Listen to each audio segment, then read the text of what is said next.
So,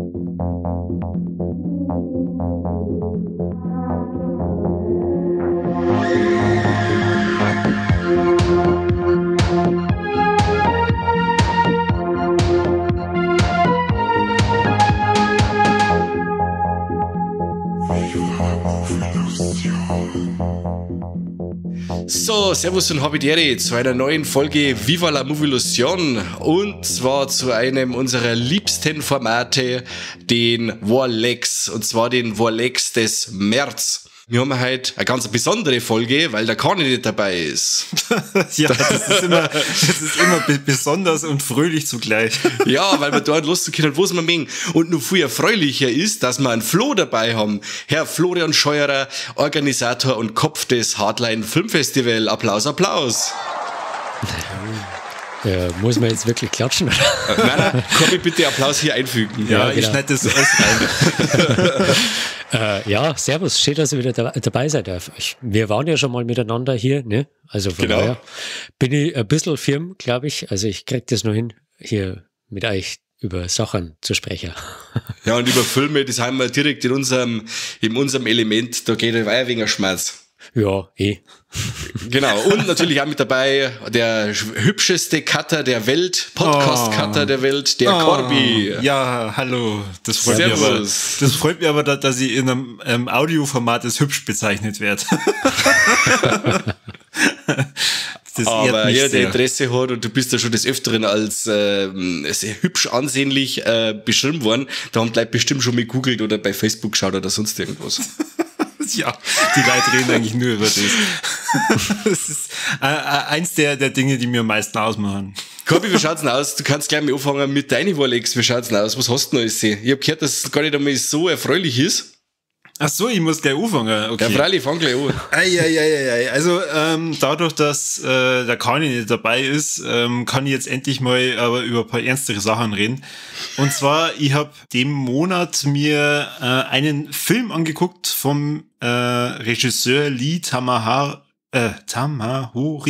Ich würde das natürlich sofort was sagen. Das ist der Regisseur von James Bond, Stirb an einen anderen Tag, und der Kani würden wahrscheinlich für Triple X2 kennen, The Next Level. Ich habe mir aber den Film Die letzte Kriegerin angeschaut. Once Were Warriors. Weiß nicht, kennst du den? Na, sagt mir gar nichts. Okay.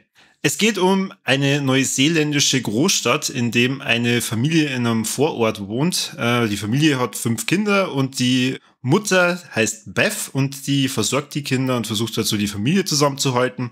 Und der Vater, der ist Jake, und der verbringt eigentlich die meiste Zeit in einem Pub mit seinen Kumpels, wo er sie hauptsächlich besäuft und prügelt. Weiß nicht, kennst du die Eingeborenen oder die Alteingeborenen von Neuseeland? Die Maori. Mhm. Genau, Maori. Und die Beth, die stammt von diesen Maori ab.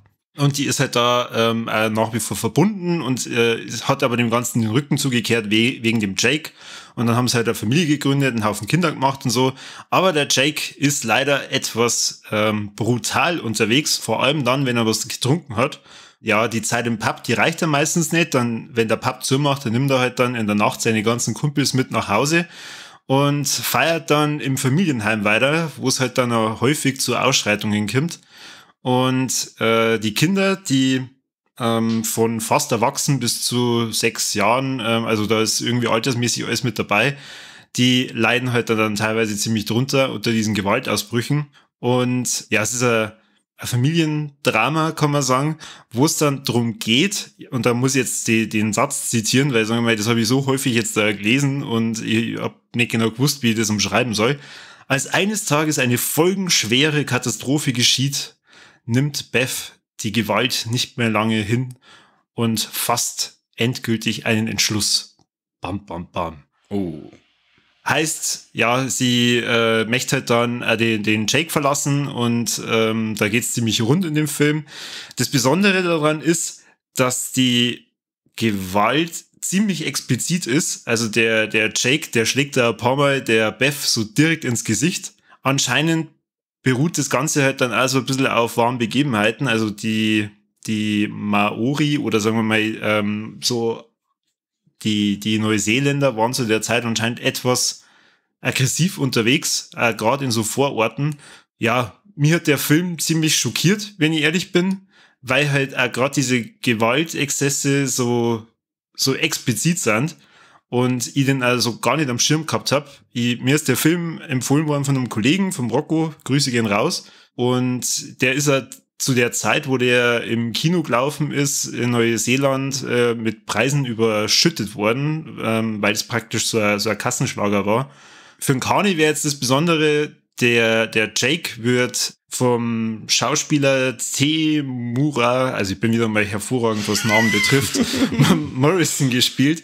Das ist der Django beziehungsweise Boba Fett aus Star Wars, also der auch sämtliche Klonkrieger spielt. Ah. Und das ist mir tatsächlich erst relativ spät aufgefallen in dem Film, obwohl der, sobald es einem auffällt, dann siehst du halt nur noch diesen Klonkrieger, der da halt dann da gegen seine Familie ziemlich gewalttätig vorgeht. Und ja, das ist dann nochmal besonders krass. Das Ganze hat dann 1999 auch nochmal eine Fortsetzung gekriegt mit dem Namen What Becomes of Broken Hearted. Kann man vielleicht ein bisschen ableiten, was diese folgenschwere Katastrophe ist, die dann da passiert. Für Leute, die auf Dramen stehen, ziemlich zu empfehlen. Ich habe tatsächlich mir unter Die letzte Kriegerin was völlig anderes vorgestellt. Ich war gedanklich bei der letzte Krieger. Das ist doch der eine Wikinger-Film, oder? Ich weiß gar nicht. Klingelt jetzt auch nicht, klingelt auch nicht bei dem, also sagt mir nichts. Ach Leid, was ist denn da los? Ich kenne den Film nicht aus. Wo arbeitest du gleich wieder? Hauptsächlich daheim. Ja. Also von dem her war ganz interessant, auch die Schauspielerin von der Beth, die Rena Owen, die vor allem eben für Die letzte Kriegerin bekannt ist, hat auch eine Rolle in Star Wars. Das heißt, die zwei hat's da so ziemlich in die Star Wars Welt getrieben. Ja, also für jeden, der so einen Filmtipp möchte, der kann sich mal Die letzte Kriegerin reinziehen. Ist auch komplett auf YouTube zu finden. Also irgendwelche Schlingel haben die da ganz hochgeladen. Ja, das geht einmal gar nicht. Ich hab mir das Mediabook gekauft. So geht es. Brav. Und danach erst festgestellt, das ist komplett bei YouTube. Ja, und wenn wir da schon so ein bisschen dramamäßig unterwegs sind, ich habe mir auf Netflix die Doku angeschaut, Winter on Fire, der Kampf um die Freiheit von der Ukraine. Da geht's nicht um die Situation jetzt in der Ukraine, sondern um den Euromaidan, also dieser Studentenprotest, der etwas ausgeartet ist, 2013 bis 2014. Und das dokumentiert halt so ziemlich das Geschehen und halt dann auch, wie das dann ausgeartet ist oder auch, was das für Wellen geschlagen hat. Und da war ich schon echt baff. Also ich habe das nicht so richtig damals mitgekriegt, was da passiert ist. Und wenn man sich das dann anschaut, dass da halt wirklich 93 Tage lang so Demonstration war, wo halt dann gegen eigentlich friedliche Studenten extrem brutal vorgegangen ist, merkt man mal, was die Ukraine eigentlich da für ein Volk ist, die halt da so dahinter sind, dass sie halt da auch einfach ihre Demokratie leben können. Und damals, da war halt der Anlass auch, sie wollen halt zur EU und die damalige Regierung hat es halt verhindert. Ich erinnere mich schon noch an das damals, doch. Aber einen Film habe ich leider nicht gesehen. Darf mich aber gescheit interessieren. Wo ist der drin? Auf Netflix ist der drin? Genau, ich glaube jetzt auch durch das ganze Kriegsgeschehen haben sie ihn jetzt auf nur mehr Sprachen übersetzt. Also anscheinend war der schon seit fast 2015 die ganze Zeit auf Netflix drauf, aber halt hauptsächlich auf Englisch und jetzt haben sie ihn halt auch Deutsch vertont. Und ich muss echt sagen, einfach krasse Bilder und wenn man dann da halt sieht, ja, wie die Leute dann da ausgeharrt haben und die haben halt dann da auch dann versucht, dass sie sich halt dann wehren, wenn sie halt dann angegriffen worden sind von den Polizisten, oder das waren nicht Polizisten, da gibt es irgendeinen speziellen Ausdruck für diese Leute, die halt dann die Demonstranten auseinanderstreuen wollten, weil da haben sie halt dann ein bisschen militärisch geübt, wie sie sich halt dann dagegen wehren können und wie sie halt dann also so Ketten bilden können. Und das Ganze war halt auch auf diesem Freiheitsplatz in Kiew. Und wenn man halt jetzt all die Bilder dann gerade in den Nachrichten sieht und sie dann in Erinnerung ruft, was da 2013, 2014 passiert ist, ist eigentlich das Schicksal von der Ukraine jetzt momentan noch trauriger, als es schon ist. Kann man sich gar nicht vorstellen, gell? Also wir in unserer Wohlstandsblase, da staunen wir schon ganz schön, wenn man sowas sieht. Also auf jeden Fall. Platz der Unabhängigkeit, so heißt der Platz, nicht Friedensplatz. Also ja, auch sehr zu empfehlen. Ich weiß schon, ich soll eigentlich nicht immer so viele Dokumentarfilme empfehlen. Aber wen halt auch gerade das Geschehen momentan interessiert, das ist praktisch auch kurz vor der Annexion von der Krim gewesen. Haben es schon ganz gut halt dann aufgezeigt, wie sich das Ganze so entwickelt hat. Genau, und das waren eigentlich so die zwei Filme, die in die Warlex, also meine Warlex präsentieren wollte. Dann ansonsten ist mir vom Josh von Fürchtenlernen noch ans Herz gelegt worden. Ich soll ab und zu mal bei Arte reinschauen, weil da auch momentan zum Beispiel der Nosferatu von 1922 drauf ist. Der alte Zeichter. Das alte Zeichter. Ja, ich hab mich auch gewundert, ich hab die ganze Zeit geschaut, hey, wieso reden die nicht? Ja, so ich wirklich keine Sau 100 Jahre. Ja, das geht einmal gar nicht. Aber tatsächlich mal ganz cool, das zum Singen. Ich muss sagen, dadurch, dass ich die anderen Verfilmungen von Dracula bzw. Nosferatu kenne, ja, es ist halt jetzt natürlich dann nichts Neues, aber es ist schon ganz beeindruckend, wenn man sich halt dann überlegt, dass das Ganze 100 Jahre alt ist und trotzdem relativ gut ausschaut. Ja, und visuell teilweise besser ist, wie wenn du irgendwas modern so schaust. Also der ist wirklich geil, düster und atmosphärisch und wie der geschossen ist für die Zeit, das ist Wahnsinn. Ja. Und wie mit Schatten gearbeitet wird, was ja für den Expressionismus ganz typisch ist zu der Zeit. Aber das ist schon fantastisch, also wirklich super. Ja. Was ich immer cool gefunden habe, ist, wenn da irgendwas gelesen wird, also wenn er da zum Beispiel in einem Buch dann liest, dann wird halt die ganze Seite erstmal eingeblendet und dann bleibt man da ein paar Sekunden drauf, dass er wirklich jeder das dann in Ruhe lesen kann. Das würde ich mir manchmal bei jetzigen Filmen auch wünschen. Und da lesen die nicht, die Kinder gar nicht mehr lesen. Du kannst zuschauen, wie sie am Handy irgendwas nachschauen. Ja, stimmt. Eigentlich die meisten Szenen, wo man ja jetzt irgendwas lesen soll, die werden ja dann nochmal explizit vorgelesen.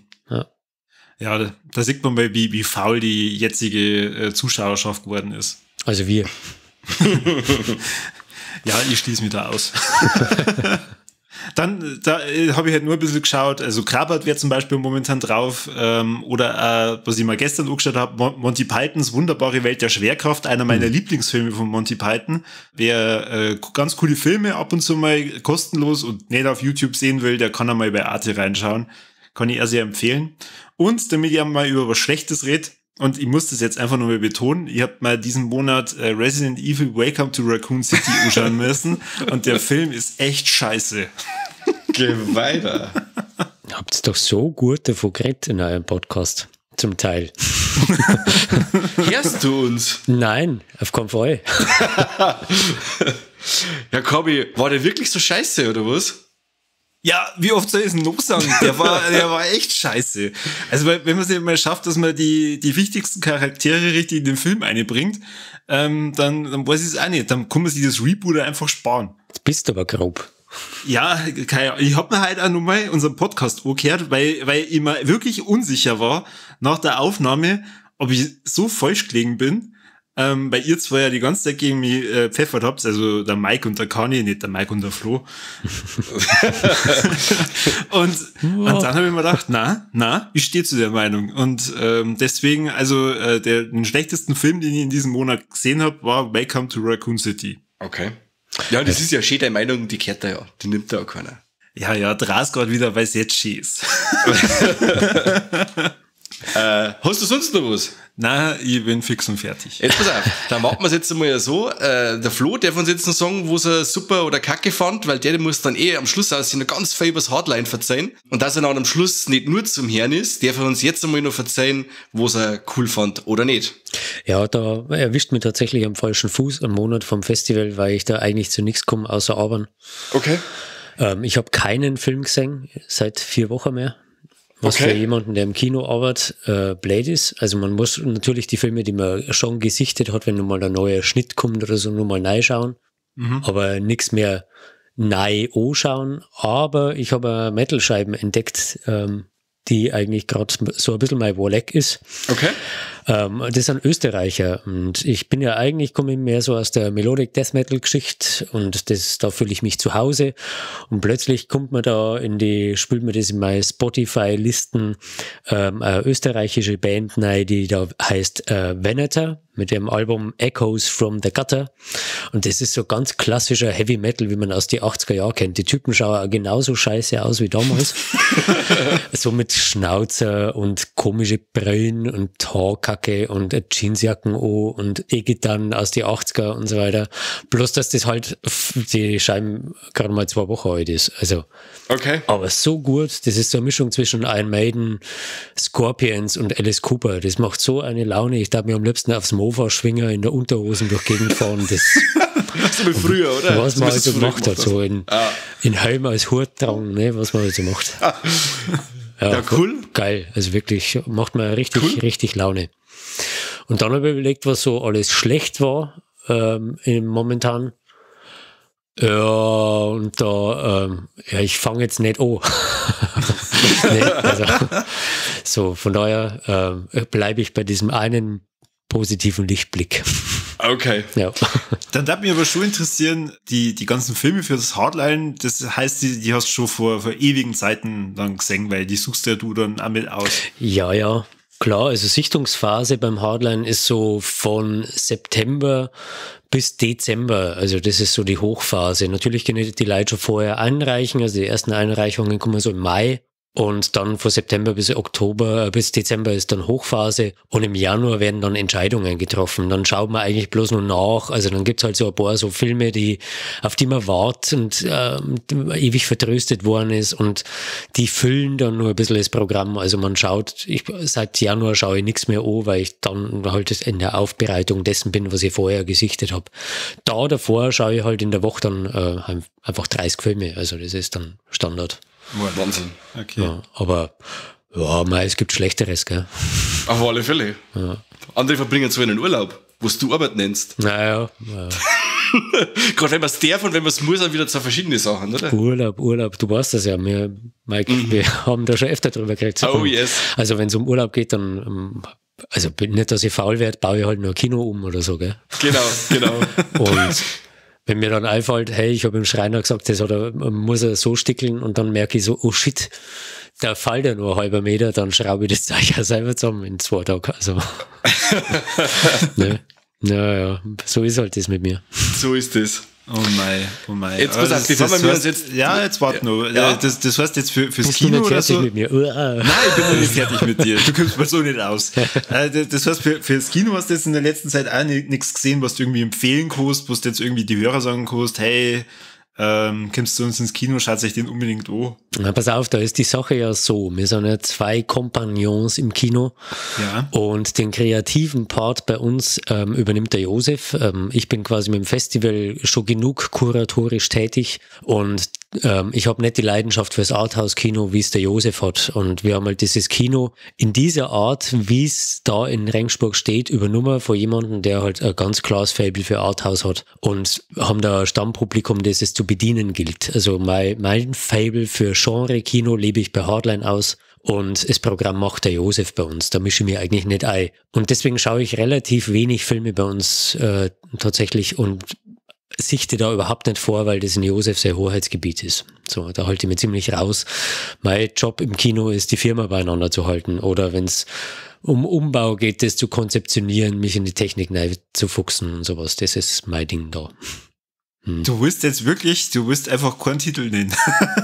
Nein, ich tue mir tatsächlich auch hart, weil, also es gibt ein paar Filme, die mich tatsächlich schon interessieren bei uns und da, wo ich ja tierisch drauf Bock habe und natürlich mische ich da schon ein bisschen mit, also es ist nicht ganz so, dass ich komplettes Maul halte, also wir haben ja dieses Double Feature und da ist es dann ein Double Feature mit Boxfilme und ich habe ein totales Faible für Boxfilme und da haben wir gesagt, ja, was spielen wir und haben so ein bisschen hin und her überlegt und da, auf was ich halt total geil bin bei uns ist dieses Double Feature mit Creed, also eben nicht Rocky, weil Rocky hat ja jeder schon 10-mal Mal gesehen, ne?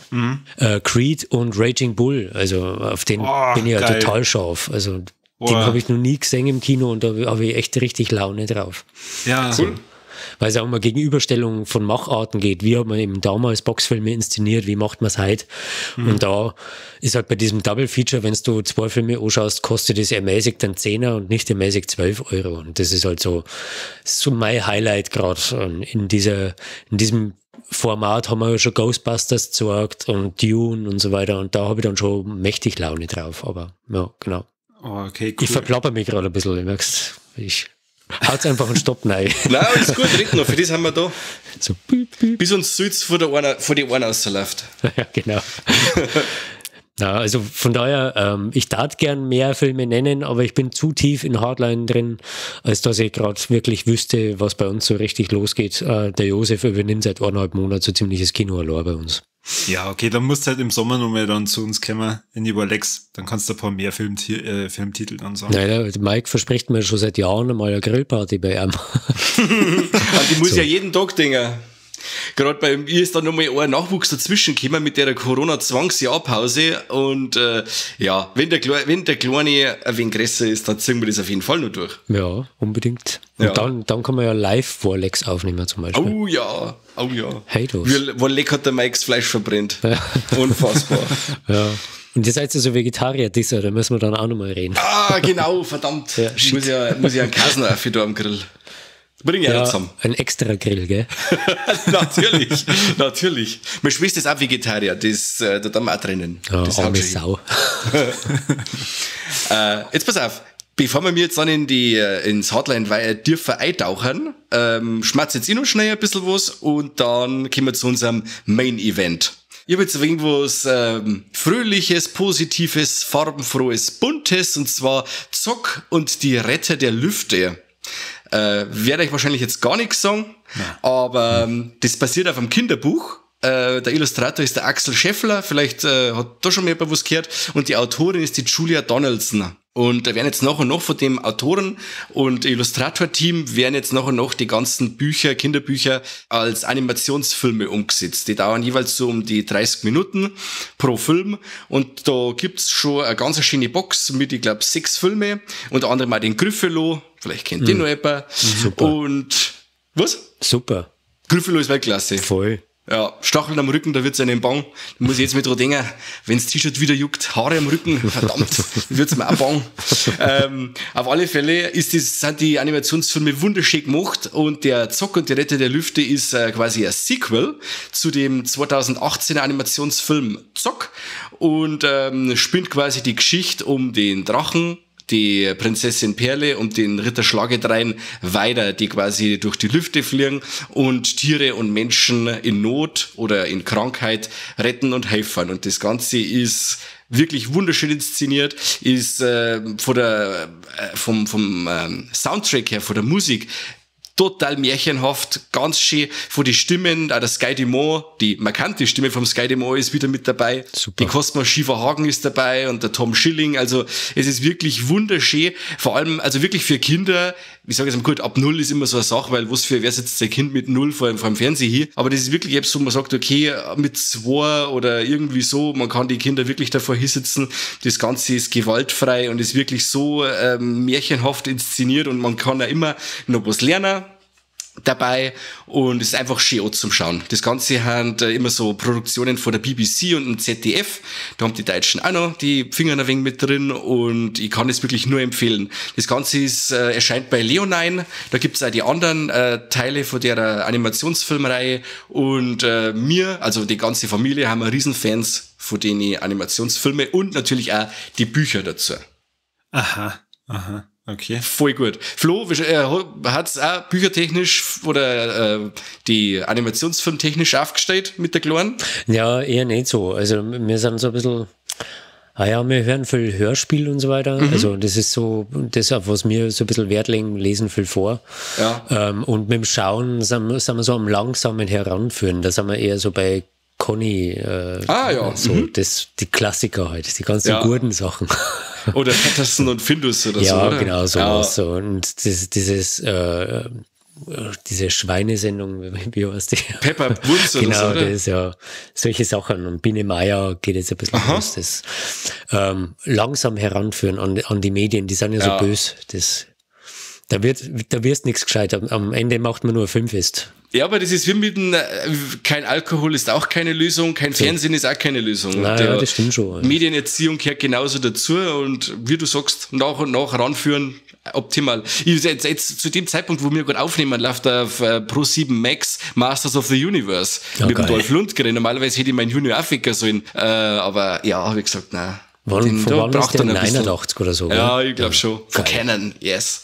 Was ist mit Paw Patrol? Ist das auch was Gutes? Also zumindest der Sohn von einem Kollegen von mir, der hat immer in der Früh, während der Papa dann bei mir im Daily Meeting war, Paw Patrol anschauen müssen. Und ich war jetzt mal enttäuscht, als ich nachgefragt habe, gibt's mittlerweile einen Informatikerhund? Und hat's geheißen, nein, das ist so ein Mist. Ja, Paw Patrol ist halt sehr billig gemacht, wie auch schon Feuerwehrmann Sam oder so. Die haben halt schon von der Animation her sehr dürftig, aber im Großen und Ganzen auch okay, sage ich jetzt einmal. Ja, aber so kann man es gut erfassen. Also für Kleine, glaube ich, ist das schon praktisch, wenn es nicht so komplex ist. Also ja, und die Action ist auch nicht so rasant geschnitten und so. Also man, wie du sagst, man kann dem gut folgen. Ja. Und was ich da sehr gut fand, war der Animationsfilm. Also Paw Patrol, der Film, weil der wirklich so hochwertig gemacht war wie ein richtiger Pixar-Film. Aber das ist eigentlich bloß die Zusammenfassung schon bekannter Geschichten aus der Serie, gell? Also nein ist das nicht, oder? Jo, das ist komplett neu, direkter Animationsfilm. Ist ja klar, da gibt's neue Fahrzeuge, neue Hunde und so, da kannst du kurz vor Weihnachten ist der rausgekommen, da kannst du noch mal so richtige Toyline raushauen, weißt du? Freilich, mit dem alten Zeug, da verdienst du kein Geld nicht. Da kennen sie einen aus. Ja, voll. Vollgas. Dann habe ich noch gesehen The Dead Center von 2018. Das ist ein Horror-Thriller-Mystery-Film, der wirklich voll angenehm entschleunigt ist. Also das war wirklich einmal so ein Film, wo ich gesagt habe, okay, die ganze Medienlandschaft, alles ist momentan hektisch und alles ist im Aufruhr. Und der Film, der kommt wieder mal so richtig von ganz unten raus. Ja, das Mike, war sag's das Wort, okay? Nein, ich sag's nicht mehr. Wie alt müssen da die Kinder sein, wenn das so entschleunigt ist? Ja, 16 sollten es schon sein. Was? Ja, schon. Die Lage ist, da geht's darum, dass eine Leiche in ein Krankenhaus kommt, oder ein Toter kommt in ein Krankenhaus und wacht dann einfach wieder auf. Und keiner weiß warum. Und nachdem man den Herrn einmal befragt hat, der immer wieder so ganz brutale Aussetzer hat, kommt dann einmal raus, dass er quasi aus dem Jenseits wieder zurückgeholt worden ist. Warum und wieso, er schließt sie dann oder auch nicht, dass er irgendwas Böses mitgebracht hat vor dem Ort, wo er war. Und mehr mag ich jetzt eigentlich gar nicht verzeihen von der Handlung, weil, ja, das gibt's dann zu ergründen in 2 verschiedene Handlungsstränge, die am Schluss zusammenlaufen, wo es jetzt da Sache ist. Und ich fand den sehr, sehr gut. Also wie gesagt, man muss wirklich was für so slow-burnige Sachen was überhaben, weil sonst langweilt man sich da. Aber wer sich da wirklich drauf einlassen kann, das ist ein grundsympathischer, grundsolider Film. Der ist im Mediabook aufgelegt worden von Nameless Media. Der Medienversand AT hat da den Exklusivvertrieb drauf. Habt das bei uns auf der Facebook-Seite bestimmt schon gelesen. Und ja, ein sehr guter Film. Die Synchronisation ist gut, manchmal ein kleines bisschen hölzern.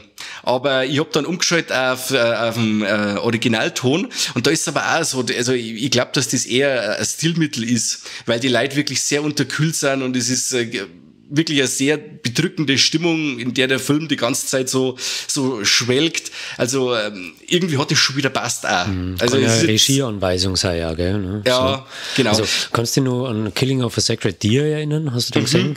Da ist ja auch so, dass die komisch Zeich reden und da haben die Leute auch im ersten Moment, als sie in der ersten Woche, als sie vom Kino rausgekommen sind, haben sie alle gesagt, ja, die reden so komisch, das ist ja ganz schlecht synchronisiert so. Ja, beim Hypnosefilm kann man auch mal komisch reden. Das ist war aber ein sehr großer Film. Der war sehr gut. Super, ja. Also wie gesagt, Dead Center kann ich nur empfehlen. Gibt's 3 verschiedene Mediabook-Cover und wie gesagt, also drauf steht zwar ab 18, aber ich glaube, dass der eher so ab 16 da der locker durchgeht. Er ist nicht sonderlich blutig. Man kann den auch mit der zart beseiteten besseren Hälfte anschauen. Und wer so für ruhige Mystery-Horrorfilme was über hat, der kann bei Dead Center auf jeden Fall einmal einen Blick oder zwei riskieren. Cool. Was ich noch gesehen habe, ein Inspector Calls von 2015, das ist ein Drama-Thriller, der auf einem Theaterstück basiert von 1945 vom J.B. Priestley. Das ist eine BBC-Produktion. Man sieht's auch, dass es eine TV-Produktion ist, aber die Ausstattung ist Weltklasse.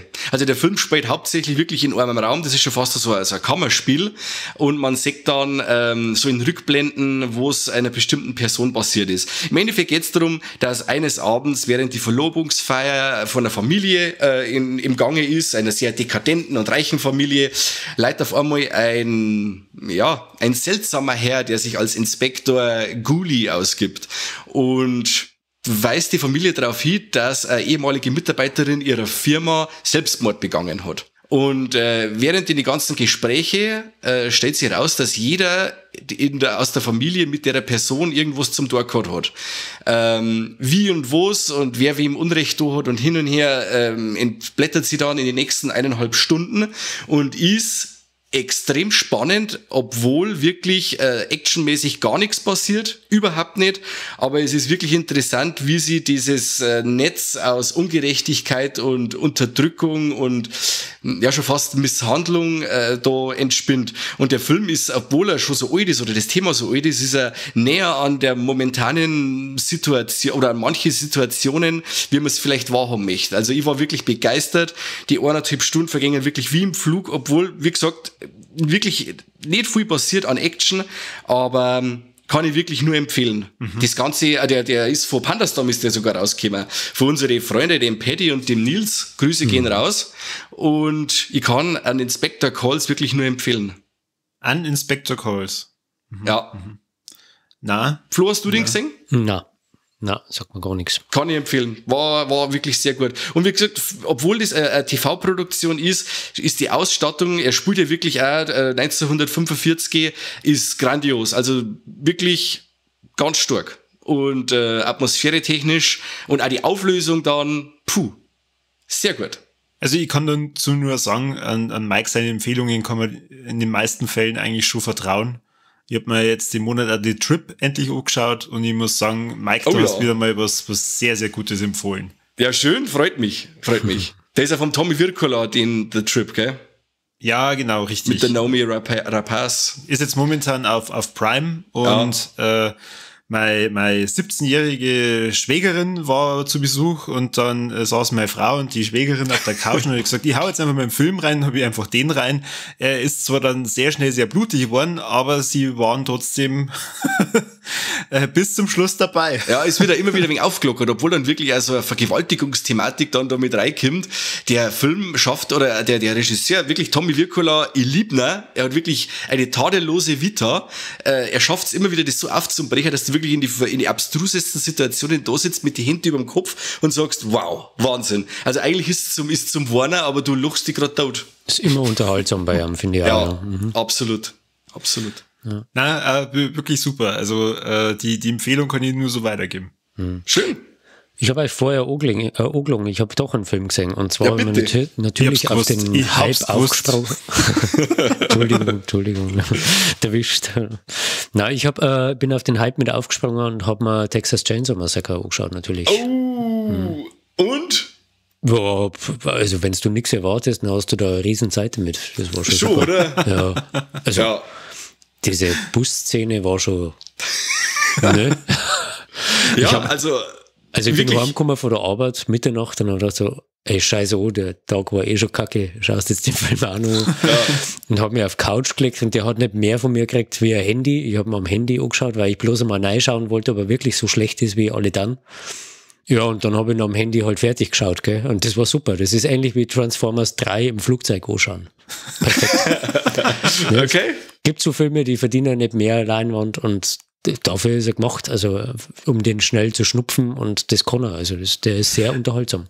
Dafür ist er gemacht. Stell dir vor, du produzierst so einen Film und dann sagst, und der ist genau dafür gemacht, dass du euch einfach nur am Handy anschaut, am besten auch nur am Klo. Wenn du für Netflix arbeitest und den Vertrag unterschreibst, dann hast du genau das vorher gewusst. Ja, sehr schön. Also ich war wirklich auch, also mir, du hast begeistert, also mir hat er wirklich sehr gefallen. Auf das Niveau, dass das die letzten Filme von der Reihe ja durchwachsen waren. Ich habe mir auch den Texas Chainsaw 3D nochmal angeschaut und es dauert wirklich ewig, bis da was passiert. Und dann habe ich lieber jetzt da so einen knackigen, wie gesagt, das dauert wirklich gerade 75 Minuten ohne Abspann, also einen knackigen 75 Minuten, der wirklich keine Sekunden langweilig ist, der wo sogar noch einen Subtext drin hat für den Texas Chainsaw Massacre Film. Ja, ich weiß nicht. Also es gibt schon einiges, was man mit dem Film machen kann, also analytisch, aber muss man jetzt auch nicht. Also muss man nicht, natürlich so. Nicht, aber er hat irgendwie mehr zum Bieten, als man eigentlich am Anfang irgendwie gemeint hat. Ja. Und macht wirklich riesig Spaß, wie du sagst, und er ist wirklich eine richtige Schlachtplatte. Also wirklich einmal da so 70, 75 Minuten Hirn aus und einmal so richtig Spaß haben. Ja, wann hat man das letzte Mal gehabt? Also das fand ich schon, also wenn den kannst du auf Blu-ray, hättest du den nicht veröffentlichen können. Wenn du an der FSK vorbei musst, dann kannst du das nicht bringen. Ja, aber die Wege der FSK und so, auch mit der Sadness im Kino, also wir haben da noch raus aus dem Kino beim Penninger, Flo, und haben wir noch gesagt, ja, keine Chance. Und dann kommt wirklich, ich weiß nicht, 4 Wochen später die News, Uncut im Kino. Du sagst, ja. Es war aber bei Possessor das Gleiche, wie ich den damals beim Europäischen Filmmarkt in Berlin gesehen habe. Bin ich noch neben Nils von Pandastorm gehockt und dann haben wir gesagt, boah, das ist vielleicht der beste Film des Jahres, aber kannst du in Deutschland nicht rausbringen. Die Eier hat keiner. Ja. Du kannst keine Kinder on Screen umbringen, das funktioniert nicht. Ja, und so grafisch, das ist ja. Und zack, kommt er raus, Uncut. So, echt jetzt? Also da staunt man schon manchmal gescheit. Ja, wahrscheinlich haben sie da einen kompletten Generationswechsel jetzt mittlerweile drin. Naja, aber ich habe jetzt in der Vorbereitung am Festival, weil es auch um eine Werksschau gegangen war von 2 französischen Regisseuren, ohne jetzt da weiteres zu sagen, habe ich auch mit der FSK und der Bundesprüfstelle, wie es damals geheißen hat, jetzt heißen es ja wieder anders, zu tun gehabt und habe versucht, einen Film frei zu kriegen in diesem Kontext. Du hast da keine Chance, also bei bestimmten Themen sagen die, kannst du vergessen, da steckst du ein paar 1000 Euro rein und du bringst den Film nie durch. Also okay. Die haben schon immer noch ihre heftigen Repressionen, gerade bei Filmen, die auf Liste B indiziert sind oder beschlagnahmt sind. Also ohne jetzt genauere Titel zu nennen, weil Werbeverbot und so. Ja, dann haben wir wieder einen Dreck da. Ja. Haben wir ja schon gehabt. Haben wir wieder einen Dreck da. Also wieder locker flockig, wo alles so ein wenig geredet haben und dann haben wir wieder gesagt, kurz danach haben wir wieder gesagt, Mann, da hat man wieder das, hätte man nicht reden sollen, über das hätte man nicht reden sollen. Wir reden ab jetzt sowieso nur über die geschnittene FSK 16 Fassung. Und das fällt er natürlich dann ein, wenn schon alles geschnitten ist und eigentlich schon alles fertig war. Dann heißt piepst du mir das bitte alles aus. Ja, wobei, bei den meisten Filmen gibt es ja 2 Fassungen. Also wenn du sagst, du sprichst von der ungekürzten Fassung, ist es im Prinzip eine Werbung über das Nennen also wenn du sagst, du sprichst über die gekürzte Fassung, ist es eine Werbung der ungekürzten Fassung über den Begriff gekürzte Fassung. So, von daher, wenn du das gar nicht sagst, sondern einfach über den Film sprichst, bist du rechtlich eigentlich auf der besseren Seite. Ne? Okay. So. Da hast du ja wieder was gelernt. Naja, also da muss man jetzt bloß, also du gewinnst vor Gericht, wenn du so argumentierst, definitiv. Okay. Also, okay, dann merken wir uns jetzt mal den Part, falls wir jetzt bald vor Gericht sind, dann der Flo hat gesagt. Ja, also ich gebe euch das ja schriftlich. Ich schreibe euch eine E-Mail. Jetzt pass auf, jetzt kommen wir zu unserem Main Event, da die sagen, oder? Wegen dem, wo wir eigentlich überhaupt da sitzen. Unser aller Wolleck ist das kommende Hardline Festival. Yeah! Und deswegen haben wir den Flo jetzt eben auch mit dabei, dass er uns so richtig alles verzeiht über das Hardline, was wir wissen müssen. Flo, wie weit hat's mit der Planung und kocht das Arschwasser schon? Das sind die wichtigsten Fragen, ja. Und die kann man relativ einfach beantworten. Weit und ja. Damit hätten wir es also. Passt, danke, schön, dass du dabei warst. Also ich habe es ja schon ein paar Mal erzählt, wie es da warst. Das ist schon immer irre intensiv, diese 2 Monate vom Festival, also bis du das ganze Material kriegst. Und das Festival hat sich in den letzten Jahren doch so entwickelt, dass wir recht viel Premieren haben. Und je größer der Premierenstatus eines Films ist, desto problematischer ist auch wirklich alles zu kriegen. Also dann schneiden sie nochmal was um, dann sollst den Film, den du eigentlich schon geplant hast, doch wieder rausschmeißen, dann kommt eine neue Fassung, dann gibt's das Material nicht, das gern hättest und so weiter. Und das ist schon manchmal ganz schön kasig, muss ich sagen. Aber mittlerweile ist alles da. Ne? Die Quality-Checks sind soweit alle durch. Wir sind bereit. Die Programmheftel sind halt gekommen.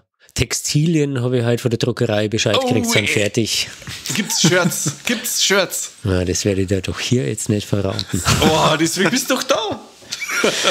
Na, aber sehr schön. Ja. Also wenn es wirklich so ist, dann freue ich mich sehr, weil da schmatzt man schon, ich glaube, 5 Jahre. Ja, na, es war mal Zeit. Ne? Also man muss halt auch in den Geldbeutel reinschauen und rechnen, kommt es irgendwie wieder einer, wenn man die Shirts verkauft so. Aber wir haben gesagt, wir probieren es jetzt einfach mal und hoffen halt, dass die weggängen und dass man nicht drauf sitzen bleibt. Weil wir halt diese Taschen auch immer für die Festival-Akkreditierten und für die Dauerkartenbesitzer haben, wo so Programmheftel und Pässe drin sind und so. Und dieses Motiv wollen wir jetzt auch auf ein Shirt machen mal. Ja. Cool. Hab's noch nicht gesehen, ich bin jetzt mal gespannt, wie es ausschaut, wie der Druck geworden ist. Und es gibt da wieder Online-Variante, oder? Ja, zähneknirschend, muss man sagen. Also ich habe ja immer gesagt, nie wieder Kack-Online-Fest, weil wir halt auch keine VOD-Plattform sind, das muss man auch sagen. Also unser Job als Festival ist ein anderer. Und ich mag das nicht, weil wenn ich das wollen darf, hätte ich eine VOD-Plattform hochgezogen oder darf bei sowas arbeiten. Ich habe mir aber dafür entschieden, ein Festival zu machen. Und da geht es darum, Filme in einem gewissen Kontext mit bestimmten Leuten einmal anzuschauen. Aber jetzt war halt das so, also ich weiß nicht, ob das mitkriegt, es gibt ja diesen neuen heißen Scheiß, Corona nennen sie das. Na, was? Und jeder weiß und jeder nimmt's und so, furchtbar. Ja. Manche kriegen es zweimal. Ja. Also die kriegen den Hals nicht voll einfach. Und wie der ganze Scheiß wieder losgegangen ist, dann sitzt halt da, bist voll in der Festivalplanung und denkst dir, okay, Kruzifix, wir haben schon 20.000 Euro ausgegeben. Zurück kannst du jetzt nimmer. Ja, was macht man? Und dann musst halt wieder die Route fahren und ein Online-Festival auf die Füße stellen. Aber wir wollten es halt anders machen wie damals, weil nicht alles rund gelaufen ist, parallel zum Festival. Jetzt ist es so, dass es ein Catch-up-Festival gibt, also ein Festival online nach dem regulären Festival. Was uns die Möglichkeit gibt, dass wir supportmäßig besser da sind, wenn es wirklich mal irgendein Problem gibt. Und die Filme werden auch anders ausgespielt. Es wird alle 2 Tage werden 2 Filme veröffentlicht und wir spielen nicht alle Filme aus, die es beim Festival gibt. Also das Festival ist so die geballte Ladung mit 17 Sachen oder 17 Slots, wovon 15 Langfilme sind und 2 Kurzfilmblocks. Und online werden ausgespielt 8 Langfilme und 2 Kurzfilmblocks. So, von daher ist es ein Kompromiss, auf den man sich einlassen kann. Ne? Okay. Genau. Also, dass das zeitlich versetzt ist, ist wirklich ein guter Plan. Weil du, was letztes Jahr noch gesagt hast, hey, das Jahr, da trinken wir dann einmal ein wenig mehr Bier draußen, da hast du ein wenig mehr Zeit, weil so viel war ja auch, da haben wir ja nicht rein dürfen an Gäste. Ja. Und dabei warst du noch weniger vor Ort oder draußen bei uns wie vorher, weil es das mit dem Online-Festival ja die ganz schön beschlaggenommen hat im Endeffekt. Wir hätten uns da schießen können. Also wir sind zu viert manchmal am Laptop gehockt oder am Telefon gehängt, haben mit Paris und LA hin und her telefoniert, bis das Zeug wieder gelaufen ist. Und denen ist das natürlich scheißegal gewesen. Und jetzt haben wir halt einen neuen Partner gesucht, bei dem wir uns das einfach, die uns versichert haben, so, wir sind da für euch, auch am Wochenende. Wenn es Probleme gibt, sind wir da. Und das war uns einfach wichtig. Also wir sind auch dafür da, beim Festival das Maximale für unser Publikum rauszuholen, das Maximale rauszuholen für die Gäste, die da sind. Und da will ich jetzt nicht stundenlang am Telefon hängen, oder? Also das ist doch auch scheiß. Auf jeden Fall. Ja. Ne. Also es soll ja eine Laune machen für jeden, der da irgendwie involviert ist und nicht, also Mike, du weißt das ja, also das vor 1,5 Jahren, ich war ja 5 Tage lang fotzengrantig, du hast von mir nicht reden können. So, und das will ich jetzt dieses Jahr nicht haben. Also ich bin bestimmt wieder fotzengrantig, aber aus anderen Gründen. Also zu mir eigentlich nie. Außer Ja, ich kenn's echt? nicht. Ich kenn's ja Echt? nicht. Ja. Naja gut, dann geschickt überspielt, gell? Auf jeden Fall. Ah, der hat mich geschubst, das war bestimmt liebevoll. Ja. Aber dann bockst du mich noch weit Nieren. Ich weiß ja, dass du drauf stehst, Mike. Du Sau. Ja, wo wir gerade bei dem heißen Scheiß waren mit Corona, wie schaut's aus wegen dem Hygienekonzept? Das tut wahrscheinlich ganz viele Leute ganz brutal interessieren. Weiß nicht, vorab kannst du irgendwas verzeihen, wie es ablaufen wird? Ja, weißt du, in welchem Bundesland wir sind? Ja. Also mit diesem, also ohne jetzt Kraftausdrücke zu nehmen, aber mit diesem Vollpfosten, der in Minga hockt, also Also wenn der nicht einmal irgendwo an einen Fotzen haut, dann mag's even an sich. Also wirklich ist das, der mit seinen alle 3 Tage diese Regeln ändern, das geht mir ganz schön auf die Nüsse. Wie sollst du da halt einfach planen und dann auch diese ständige, dass du in Kultur in Bayern einfach weniger zahlst als das Bier, was ja legitim ist, das muss man jetzt auch mal sagen. Ja. Aber nichtsdestotrotz, also als Kulturschaffender willst du dann halt auch nicht ungerecht behandelt werden. Und das ist aber jetzt das letzte halbe Jahr ständig passiert und das ist mir ganz schön auf die Nüsse gegangen. Und genau so ist halt jetzt auch immer nur. Also wir wissen jetzt noch nicht, wie es in 2 Wochen ausschaut. Wohl geht Bayern nicht den Weg, dass sie Bayern zum einzigen Hotspot erklären. Das heißt, in 2 Wochen, also am 2. April, wäre auch Bayern vogelfrei, mehr oder weniger. So. Das heißt, wir dürften das Festival ganz normal durchführen. Vollauslastung, ohne Maske, ohne Tests, ohne 2G und. Das kann ich mir aber nicht vorstellen, dass das so läuft, muss ich ganz schon krass, sagen. Ja. Also von daher plane ich immer nur, ich bin immer ein bisschen so dreigleisig, ich plane dieses Jahr dreigleisig und bin auf alles vorbereitet. Also die Festivalpässe werden so gestaltet sein, dass wir das auch Corona-konform durchziehen können. Ich fahre nicht das Minimalziel in der Hoffnung, dass alles irgendwie schon werden wird, sondern lieber bist aufgestellt für den Fall, dass die Kacke wieder am Dampfen ist. Ja. So. Von daher, ich hoffe auf eine Vollauslastung beim Festival, fürchte aber, dass wir weiterhin 75% haben und 2G. Okay. Mehr kann ich im Moment noch nicht sagen. Wir werden natürlich, um auch die Sicherheit des Publikums zu gewährleisten, wie schon immer, seitdem der Mist losgegangen ist, Lüftungspausen einlegen von mindestens einer Stunde, wo wir einfach alles aufreißen können. Die Kollegen im Ostentor, die haben auch diese Hyper-HEPA-Filter drin, die halt Aerosole rausfiltern während der ganzen Vorstellung. Und es wäre halt schon wünschenswert, das kann man aber dem Publikum dann nur ans Herz legen. Also ich werde während dem Festival eine Maske tragen. Wäre schön, wenn es die anderen Leute auch dann. Ja. Und es wäre halt geil, wenn du getestet hingehst. Also keiner muss einen PCR-Test machen, aber hey, diese Dinger kosten 1,80. Geh halt zum DM, poppel dir das Ding ein bisschen in die Nasen und dann gehst du hier und schützt da die anderen. So, es geht auch darum. War halt cool, wenn das Publikum ein bisschen mitmachen hat. Einfach, dass wir eine geile Zeit haben und nicht, dass uns das alles wieder um die Ohren fliegt und vielleicht dann, weil einer dann einen positiven Test hat, irgendwie während den 5 Tagen der Scheiß losgeht bei uns. Das war jetzt echt blöd. Ja. Nee. Aber wobei, sagen wir es, die Stunde lüften und Ding, also das ist ja verschnaufspausentechnisch zwischen die Filme ganz schön cool. Okay. Also vor 1,5 Jahren war das super. Okay. Ja, kein Scheiß, weil man wirklich dann auch über die Filme und über die Filme vom Hardline, da gibt's immer ganz viel zum Reden nach die Screenings und da wirklich, wenn du da Stunde Zeit hast, das ist super. Also es ist ja an sich das Hardline sowieso für uns immer ein Familientreffen schon gleich. Wenn du sagst, da kommen so viele Leute zusammen, die das ganze Jahr nicht sehen, aber im Hardline sind die immer da. Und man hat dann auch dazwischen die Filme ein wenig Zeit, dass man sich dann da wieder zusammensteht und ein Bierchen trinkt und Ding. Ich find's super. Die Stunde lüften, das könnt ihr euch gern beibehalten. Für immer. Das ist doch cool. Dann wenn du dann die Lüftungspause machst, dann schickst du einen Mike Führer, der erklärt es dann die Leute, der erklärt dann aber, warum das so toll ist. Ja, da kann er sich gleich mit den Deep Red Radio Dudes zusammenstellen, die sagen nämlich das Gleiche. Also.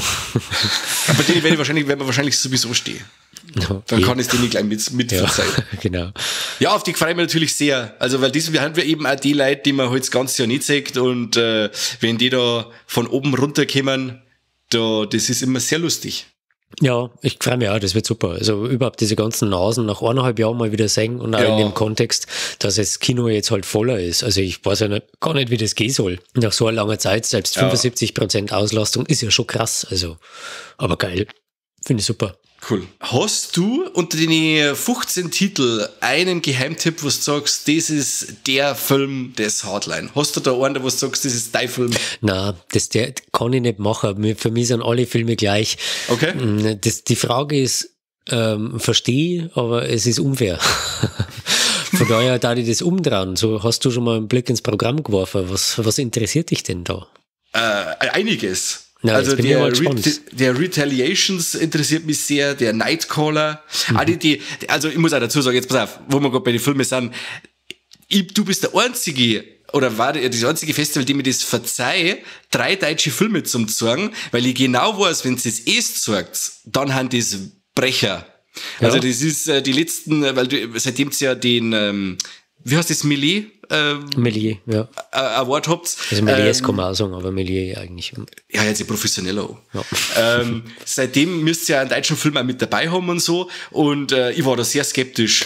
Und ich habe dann auch mit Schlaf einen deutschen Film rausgezogen, den ich wirklich lieb, wo ich sage, das ist der beste deutsche Film seit Jahren. Und ich hoffe, dass auf diese, dass es 3 deutsche Filme sind, dass ich jetzt dann 4 neue deutsche Filme oder dass ich 3 neue deutsche Filme zu meinen Lieblingsfilmen dazu sein darf. Also das tatsächlich, die deutschen Filme haben nichts mit dem Méliès Award zu tun oder mit Méliès, dass wir da überhaupt mit dabei sind, sondern mit der Förderung. Okay.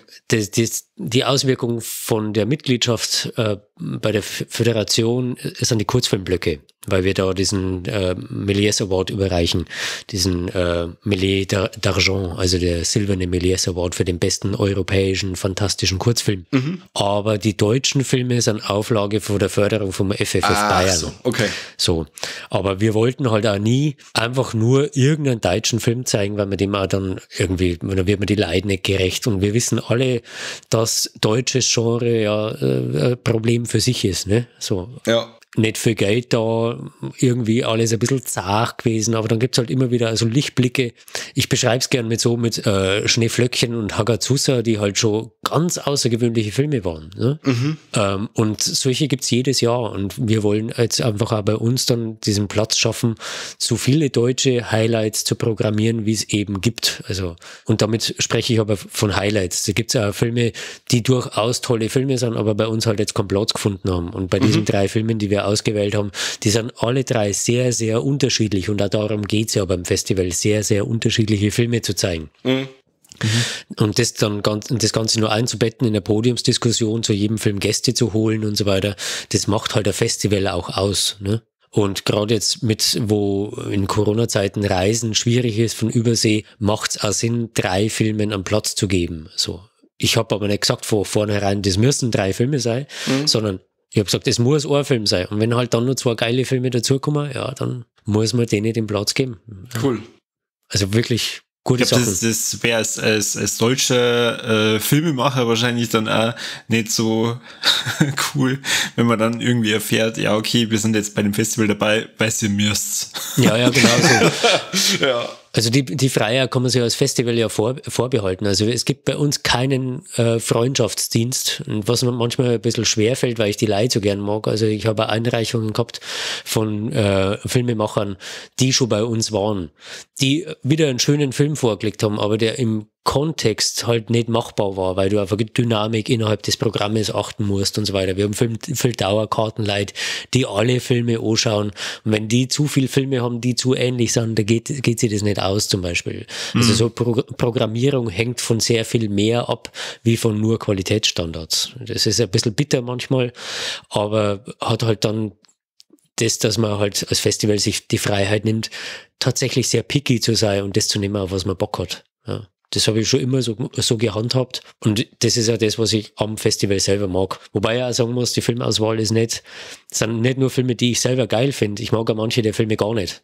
Aber das Festival heißt nicht Festival der Filme, die Flo geil findet, sondern es ist Hardline und da geht es halt darum, Filme zu zeigen, die prädestiniert dazu sind, Meilensteine zu setzen innerhalb des Genres. Die können Einfluss haben auf andere Filmemacher und so weiter. Wie das dann ausschaut, ist wieder was anderes. Also ob diese Filme dann tatsächlich aufgegriffen werden. So, das steht auf einem anderen Blatt Papier. Aber es geht darum, dass Filme bestimmte Qualitäten haben, die eben, währenddessen halt das Publikum, wie du Mike sagst, draußen drüber spricht, ist ein Filmemacher vielleicht dann angehalten, selbst aktiv zu werden und diese Idee aufzugreifen, selbst wenn es ihm nicht gefallen aber weiter zu stricken. So. Und das kennen alle Filme, die bei uns laufen und das finde ich eigentlich ganz schön. Also. Cool. Ja, es ist ja das Jahr wieder so, dass ich wirklich die Filmliste wegen so durchgegangen bin und habe mir gedacht, er hat es wieder zusammengebracht, dass man wirklich kein Film was sagt von denen alle. Bis jetzt dann einen vor allem gelesen haben von Mickey Keating, den Off-Season. Der Mickey Keating, der war ja bei euch ja schon beim Director Spotlight. Director Spotlight, genau, danke. Ja. Bin ich sehr gespannt. Also das ist jetzt auch einer, den habe ich auch schon was gehört und gelesen mittlerweile, aber bei den anderen Filmen, das ist wirklich wieder ein Phänomen, weil es lauter Filme sind, wo ich wirklich noch nichts gehört habe. Wirklich. Ja, was ja am Ende auch unser Job ist. Ne? Also eben, und das ist ja gerade das Spannende. Ja, also wir sind eben nicht wie andere Festivals gern sind, so eine DVD-Release-Party, sondern es geht bei uns darum, an der Schnittmenge zu sein zwischen Publikum, Filmemacher und auch deutschen Markt. Also viele der Filme, die bei uns gezeigt werden, die haben auch keinen Verleih. So. Und dann geht's schon darum, die Filme auch nach Deutschland zu verkaufen. Also wir arbeiten da mit Verleiher zusammen, die kriegen dann natürlich die Filme auch zugeschickt, können die sichten. Und wir wollen da die Tür und Tor für junge Filmemacher öffnen. Du hast das Festival eine Aufgabe, das du erfüllen musst, finde ich. Es gibt nichts Billigeres, wie nur aufs Geld zu schielen und halt nur die großen Filme einzuplanen. Große Filme brauchst du beim Festival, das gehört genauso dazu. Und da kommt halt Off-Season ins Spiel, da kommt The Medium ins Spiel, da kommt Catch the Fair One ins Spiel. Aber du brauchst da kleine, die eben dann eben entdeckt werden können, dadurch, dass es eben diese großen Filme gibt. Okay. Warum hat's denn dann von dem Director Spotlight direkt weggekommen? Das war ja direkt eine feste Instanz ja im Endeffekt die letzten Jahre. Ja, ist es nach wie vor. Also wir sind weggekommen, weil es einfach mit Corona scheiße ist. Also dann will ich einen Gast da haben, dann will ich das richtig präsentieren, richtig aufziehen, weil das halt die Ehrengäste sind. Also sobald die Auflagen weg sind und sobald alles wieder richtig läuft, gibt's wieder Director Spotlight, so wie wir es kennen und lieben gelernt haben. Ja.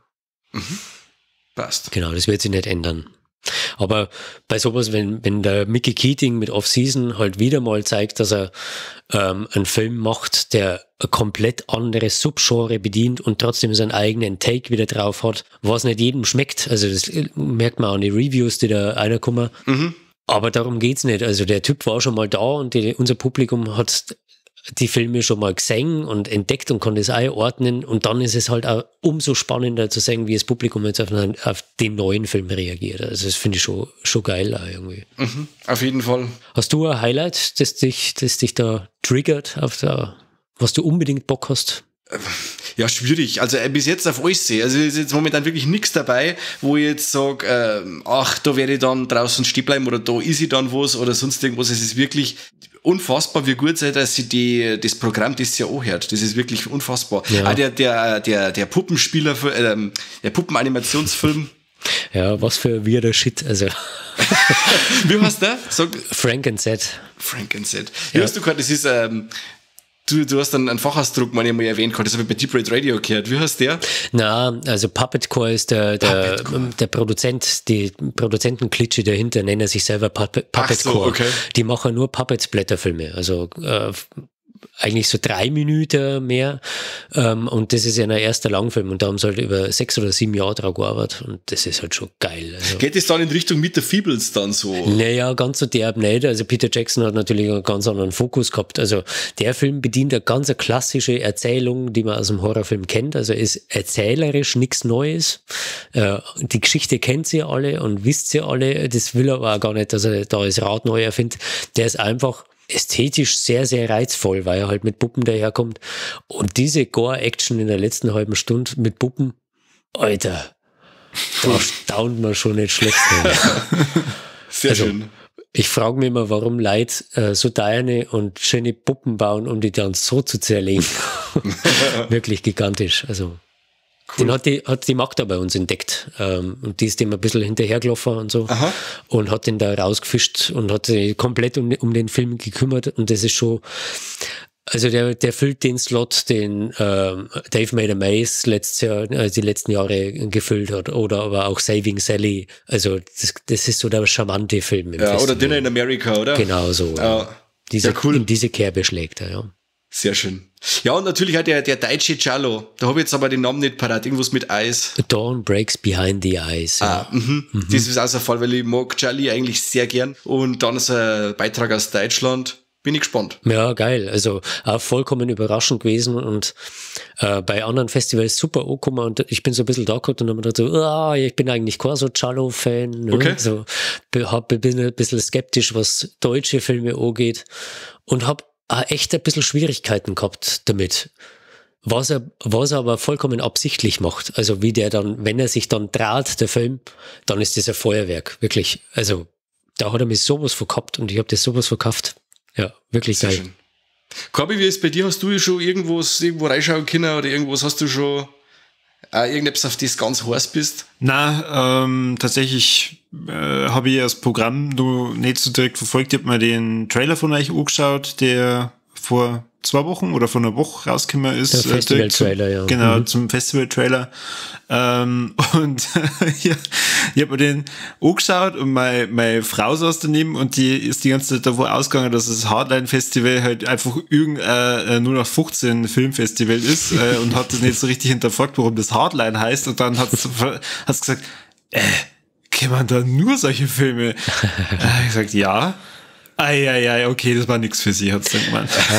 Naja, aber der Mike kann ein Lied davon singen, also ganz so einfach ist er nicht, also es geht ja schon um die Mischung. Es gibt ja immer Filme für Leute, die nichts mit dem Genre zum Tun haben. Also auch dieses Jahr, dieser Catch the Fair One ist kein Horrorfilm, überhaupt nicht. Und also auch diese Filme sind trotzdem Genrefilme und auch das hat Platz bei uns. Es geht nicht darum, die Leute vom Kopf zu stoßen. Wir sind nicht ein Splatterfilmfest. Und da muss man vielleicht kurz ausholen, warum wir überhaupt Hardline heißen. Also es geht nicht darum, eben möglichst brutal zu sein, was man uns manchmal unterstellt, sondern Hardline war ja zunächst mal eine Filmreihe und deswegen kommt dieser Begriff der Line, also des Fortführenden zustande. Und dieser Doppelpunkt ist eine semi-permeable Grenze zwischen des Machbaren und Nicht-Machbaren. Also was für einen einer geht im Kino, geht für einen anderen gar nicht. Und das ist halt im Genre sehr viel stärker ausgeprägt wie in anderen Bereichen des Films. Und wir konzentrieren uns schon auf extreme Genres wie Horror, Thriller und Science Fiction, aber eben halt auch um diese Seitenarme, die da wuchern. Und es geht eben nicht darum, nicht nur Blut zu zeigen, sondern darum, was Spezielles im Genre herauszustellen. Das kann eben eine spezielle Herangehensweise wie bei Frank and Seth sein. Es kann aber auch ganz eine spezielle Erzählstrategie sein oder eine spezielle Ästhetik oder sowas. Darum geht's, die besonderen Filme des Genres herauszuarbeiten. Das sind kleine Filme, Independent-Filme, aber auch große Filme. So wie der Bajo La Rosa damals. Also zum Beispiel, genau. Das war jetzt also wirklich keine grafische Gewalt, aber einer der härtesten Filme des Festivals. Das war Wahnsinn. Ja, genau. Und darum geht's immer. So kleine Eckpunkte setzen, wo du als Festivalgänger sagst so, hätte ich nie auf dem Schirm gehabt, aber leck mich am Arsch, war das super. Ja. So, oder hätte ich nie auf dem Schirm gehabt, aber das geht gar nicht. Und da gibt es also Filme, die ihr zum Beispiel zum Teil total hasst und was ja vollkommen legitim ist, wenn man vom eigenen Geschmack ausgeht, aber nicht vom qualitativen Standard. Beispielsweise Starfish.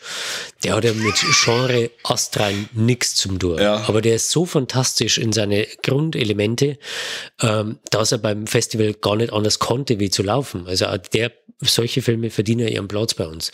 Was das Publikum draus macht, ist nicht mehr unser Bier. Klar. Sondern wir bieten an und es gibt ein paar Leute, die rausgegangen sind bei Starfish und gesagt haben, das war der beste Film, den ich in den letzten 10 Jahren gesehen habe. Auch wenn 75% des restlichen Publikums gesagt hat, was für eine Scheiße. So, es ist halt einfach, ja, auch Hipster-Genre gehört dazu. Ja, man muss dazu sagen, der Film hat damals ein wenig zu regen Diskussionen angeheizt, sagen wir es mal so, wie wir da vom Kino raus sind. Ja. Ja, aber dann hat er alles erfüllt und die Programmierung als seine Aufgabe erfüllt. Auf jeden Fall. So. Und er war ja, visuell war der ja stark, aber ja gut. Lange Geschichte, da kann man mit einem extra Podcast über Starfish machen. Geschmäcker sind verschieden, das ist das, was ich sagen will. Sowieso. Na, aber also ich freue mich da auf jeden Fall drauf. Wenn ich jetzt über das Programm drüber schaue, da sind lauter interessante Filme dabei und ich bin ja da sehr offen, was so verschiedene Genres betrifft. Auch wenn der Mike behauptet, ich mag keine Horrorfilme. Ich wollte bloß ein wenig aufschießen. Ja. Ja, ein bisschen. Und von dem her, ich bin schon gespannt, aber sowas wie ein Dokumentarfilm oder sowas, das habt ihr bis jetzt wahrscheinlich auch noch nicht im Programm gehabt, oder? Machen wir auch nicht, wir kriegen es jedes Jahr wieder angeboten und ich lehne das ab. Also Dokumentarfilme, das ist Hoheitsgebiet anderer Festivals. Es geht auch darum, um eine friedliche Koexistenz. Und das machen andere sehr viel besser wie wir. Also da muss ich mich auch nicht einmischen. Aber einmal habt ihr so ein Fake-Doku gehabt. Was war denn das mit dem Action-Star da? Ja, dieser wie ist jetzt der japanische? Ja, genau. Jetzt hast du mich natürlich voll erwischt, leck mich am Arsch. Ja, ich weiß gar nicht mehr zusammen. fällt mir dann schon wieder ein, dann sage ich es nochmal.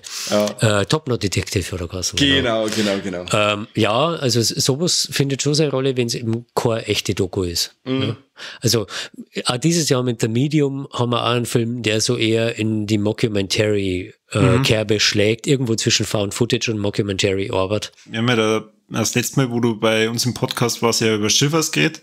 Ja. Und die haben ja letztes Jahr das zweimal dann durchgeführt. Und da bei der zweiten Session, da waren ja, glaube ich, mindestens 2 Dokumentationen dabei. Einmal über Wakaliwood und dann nur mal irgendeine über irgendwelche, waren Schweden oder so. Keine Ahnung. Jedenfalls, der Kani hat gesagt, furchtbar.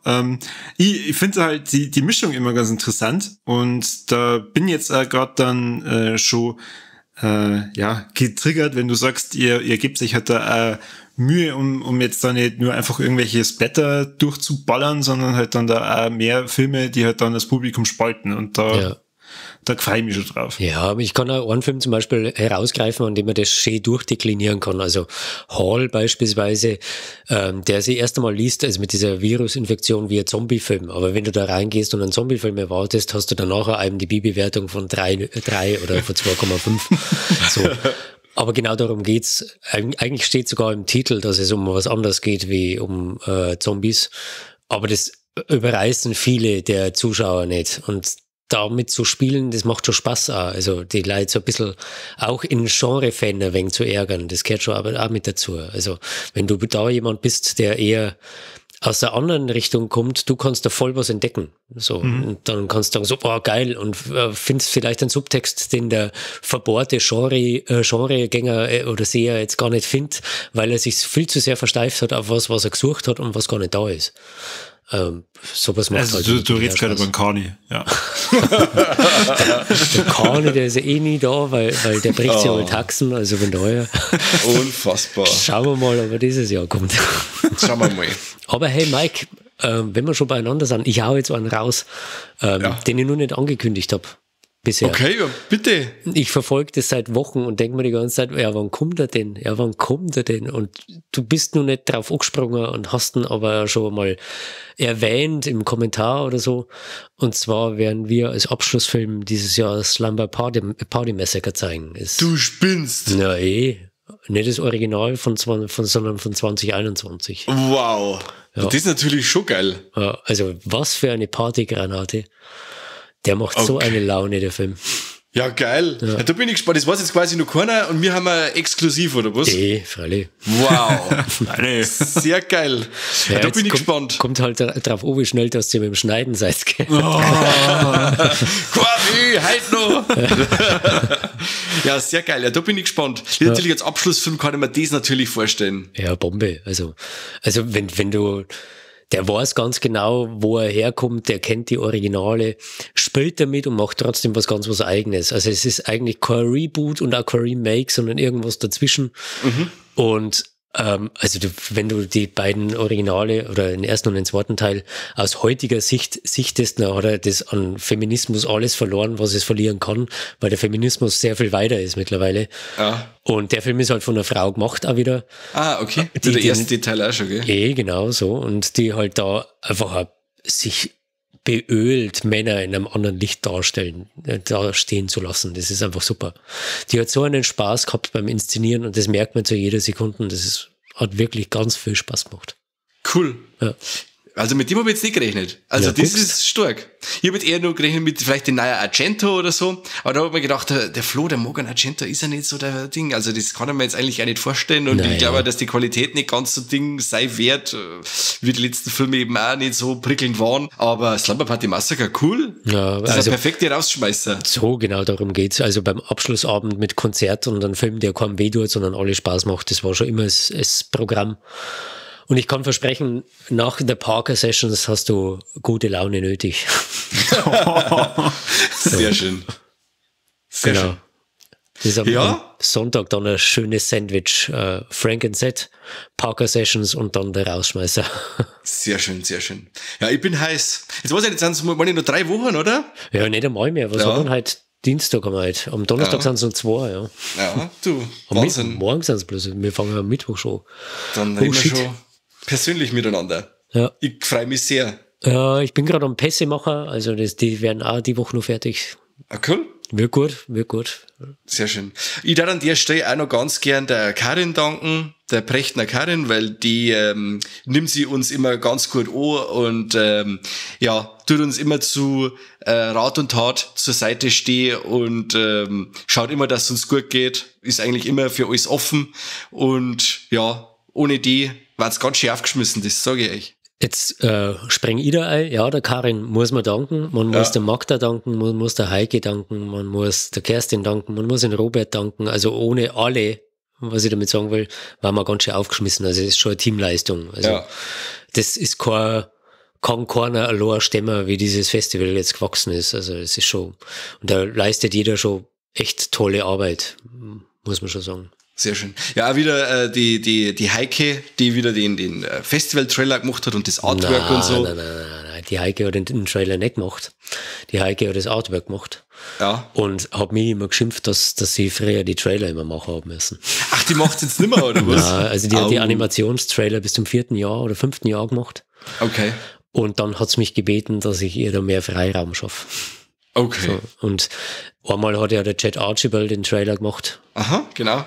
Und die letzten 2 Mal habe ich selber gemacht. Ah, okay. Ja. Hast du aber gut gemacht. Ja, darfst du auch ein Lob abnehmen. Ja, darauf ein Schluck Tee. Genau. Aber Heike wieder fürs Artwork. Ist ganz groß. Mega, ja. Schaut's beim Hotline-Reihe auf der Homepage oder schaut's bei Facebook vorbei. Schaut's ein wenig nach, was so ist an Filme angekündigt sind. Liest euch ein wenig rein, schaut's euch vielleicht einmal einen Trailer an. Am coolsten war es natürlich, wir haben uns alle in Regensburg gesehen. Jeder, der das hört, pilgert auf Regensburg. Es ist immer ein Mordsgaudi.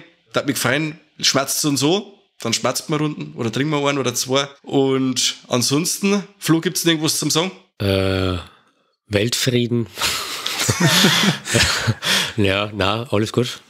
Ich glaube, also ich verplapper mich wenn man mich fragt, so Hardline, rede ich 5 Stunden. Das ist ja ein Problem. Ja, also von daher optimal. Machen wir einen Punkt oder Ausrufezeichen, wie es euch beliebt. Beziehungsweise ihr müsst vielleicht schon noch erwähnen, wann es ist, weil ich glaube, nicht jeder, der zuhört, der weiß genau, wann es und wo das Festival stattfindet. In 2 Wochen, haben wir doch gesagt. Hört sich zu. Ja. Mein Gott. Da hängt jetzt auch wieder davon ab, wie schnell das geschnitten wird, gell? Ja, ich spüre den Druck jetzt schon.